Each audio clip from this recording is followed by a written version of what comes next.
Germany's World War II arsenal wasn't just a collection of weapons, it was a mirror of the war itself. In the early years, you see precision, ambition, and confidence.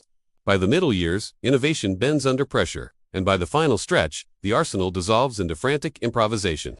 Every pistol, rifle, mine, and machine gun is a chapter in the rise and collapse of a war machine that once seemed unstoppable. It all begins with the pistols, intimate weapons, carried close to the body, often by the men who commanded entire divisions. The Luger P-08 embodied Germany's early war mindset, beautifully engineered, costly, and almost artistic in its complexity. The toggle-lock mechanism wasn't just mechanical movement, it was a signature of craftsmanship. Soldiers wanted it, not because it was the best pistol, but because it felt like a trophy. But Germany soon realized that war doesn't reward elegance, it rewards speed. With double-action operation and stamped parts, it set a new standard for what a modern military handgun should be. Officers carried Walther PP and PPK pistols tucked into belts under trench coats, compact enough for covert operations yet refined enough to symbolize authority. At the same time, older pistols, Mauser C96 broom handles with wooden shoulder stocks, small Mauser HSC pistols, and outdated designs like the Dreyse M1907 remained in service because Germany simply couldn't afford to waste anything. As the war dragged on, even lesser-known pistols like the JP Sauer 38H found their way into the hands of staff officers and Luftwaffe personnel. Their decocking levers and compact frames showcasing Germany's knack for clever mechanical solutions even during shortages. But pistols were only the side story. The real shift came with submachine guns, the weapons that defined close-quarters combat. The MP-38 emerged as a weapon built for mobility. It was engineered with aluminum, milled parts, and a folding stock that mirrored Germany's mechanized strategy. Soldiers jumping from half-tracks or storming buildings needed something compact and automatic, and the MP-38 delivered. But it was too expensive for a war expected to last months, but instead dragged into years. The MP-40 corrected that. Stamped parts replaced machined components. The design was streamlined. And suddenly, Germany had a weapon that matched its blitzkrieg doctrine, fast to produce and deadly at short range. Meanwhile, the echoes of World War I still clung to the battlefield. MP-18s and MP-28s, relics of trench warfare, continued to arm garrison troops. Rifles and carbines formed the backbone of this story. The Karabiner 98K stood at the center of the German arsenal, precision machined, smooth to operate, and accurate at long distances. It represented the height of Germany's early war quality. Paired with finely made bayonets, it gave the German infantrymen confidence on nearly every front. The older Guhar 98 lived on in reserve units.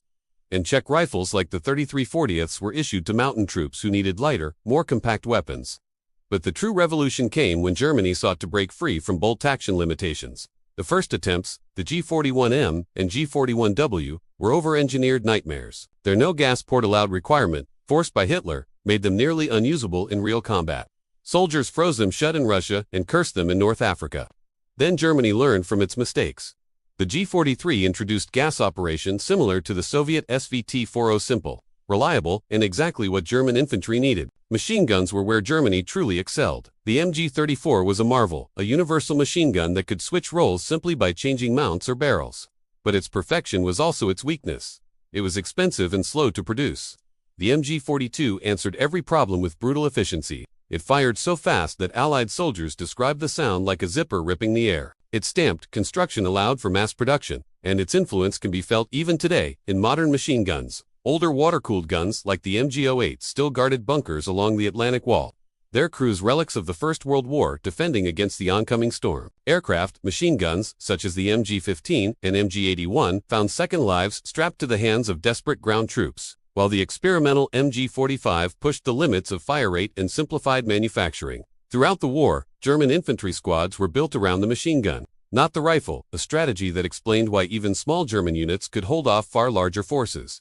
Explosives and mines reveal a different side of the war, one driven by fear, ingenuity, and necessity. The stick grenade, with its wooden handle and pull-cord fuse, became one of the most recognizable weapons of the war. Soldiers loved how far it could be thrown and how predictable its fragmentation pattern was. But as the war dragged on and materials ran short, the simplified style hand grenade 43 stripped away features to speed production. Egg grenades filled soldiers' pockets, while bundled charges made from multiple grenade heads turned infantrymen into makeshift bunker busters. Anti-personnel mines, such as the S-mine, the dreaded Bouncing Betty, were engineered to cause maximum terror. They jumped waist-high before exploding, sending steel balls in every direction.